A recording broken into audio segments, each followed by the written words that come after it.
Subscribe कीजिए अपनी खबरें माचरौली को और बेल आइकन बटन को दबाइए। किशोर किशोरियों ने लिया संकल्प, भेदभाव और हिंसा को रोकने की करनी है पहल। ब्रेक थ्रू संस्था के द्वारा आज गांव माचरौली में बदलाव की किरण अभियान का आयोजन किया गया। नाटक के माध्यम से गांव में देखा कि महिलाएं समस्याओं से जूझ रही हैं लेकिन अपनी समस्याओं को समक्ष नहीं रख पा रही हैं। कहा कि जैसे कि हम सोचते हैं कि पति पत्नी के बीच की लड़ाई परिवार की बात नहीं होती है, वो पंचायत का मुद्दा होता है और लाइब्रेरी का होना बहुत जरूरी है। इसके लिए सरपंच जी से बात करने की जरूरत है। माचरौली से सरपंच देवेंद्र ने कहा कि हमारे गांव की महिलाओं और लड़कियों की सुरक्षा की जिम्मेदारी पंचायत की है और रोड पर लाइट की व्यवस्था होना बहुत जरूरी है। ब्रेक थ्रू संस्था ममता, मीना, अनुराधा, नरेंद्र और पूनम रानी, राकेश, नीरू, सैम, शिमरन, राम, शब्द, रेहान शामिल रहे।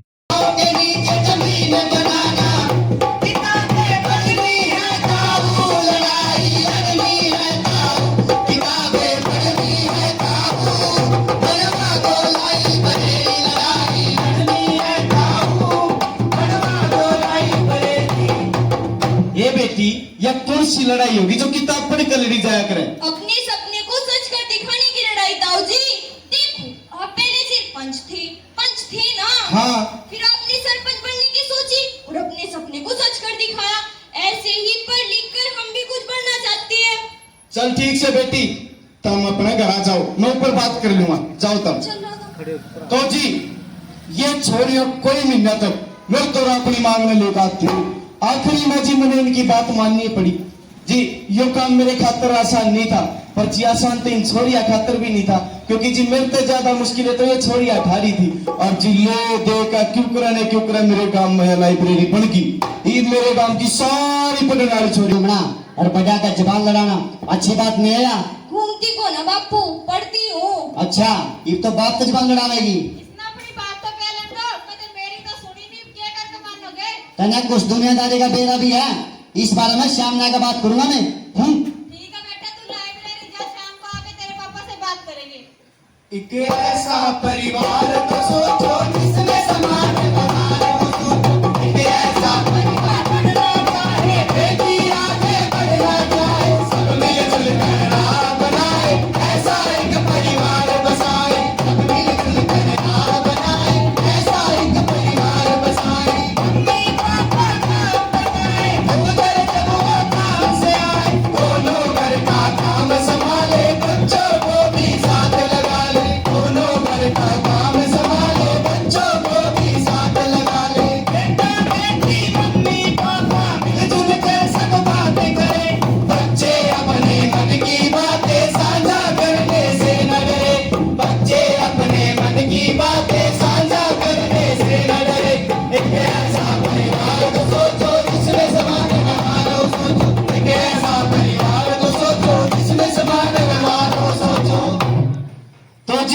सुनीता का तो अच्छा है सुनीता, हम पास तो हो जाएंगे, लेकिन क्या कॉलेज जा पाएंगे? सही कह रही है राधा, पास तो देख हम हो जाएंगे, पर पापा को कॉलेज के लिए कैसे राजी करे?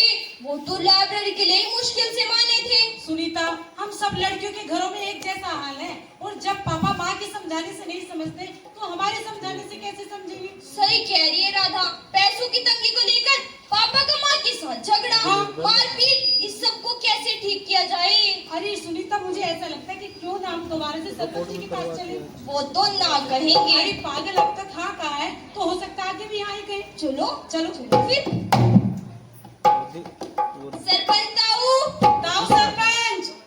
ओहो, मैंने तो ऐसा लगे चोरी फिर कोई नहीं आपत गई, सुननी पड़ेगी इनकी तो। हाँ हाँ हाँ बेटी, हकीकत थी। सरपंच ताऊ जी, बात ऐसी है, अपने गांव में लड़कियों और महिलाओं पर घरेलू हिंसा जैसी समस्या बढ़ बस रही है। बेटी, बस मैं समझ गया। इनकी बारी से कोई काम नहीं होगा ना, नहीं होगा, एक बारी सुन तो नहीं लो होगा बेटी। जी, सुन तो लो, हम इसके खिलाफ अभियान चला सकते हैं और तो और ब्रेक थ्रू संस्था की भी मदद ले सकते हैं। ए बेटी, तुम क्यों तो खुद का दिमाग खराब कर रही हो? अरे क्यों मेरा दिमाग खराब करो? एक काम करो, तुम अपना घर आ जाओ और पेपर की तैयारी करो, पेपर पहले ही सिर पे है। एक बात को सरपंच ताऊ जी, पेपरों की तैयारी तो कर ही लेंगे, पर आप बताओ, आपके पेपर कब देंगे? आपके गांव में लड़के और महिलाओं पर घरेलू हिंसा जैसी समस्या बढ़ रही है, क्या आपको ये अटपटा नहीं लगता? ले भाई, स्मार्ट पते के बाद जी, या तो घर के भीतर के पति पत्नी की बात से इसमें मैं कर सकूं, नहीं ना? सरपंच ताऊ जी, घरेलू हिंसा एक परिवार का मसला नहीं है, सामाजिक समस्या है। ए बावली बेटी, घरा थोड़ी मोड़ी तुतड़ा कोती रह करे, घर तो 12 आदमी काम करे, घरा आजे तो लोग जो को जाया करे हैं। ताऊ जी, मेरी माँ रिफाइनरी में काम करने जाती है, वो तो कभी ऐसा नहीं करती, फिर पापा क्यों ऐसा करते हैं? हाँ जी, तो बस मैं एक छोटी सी बात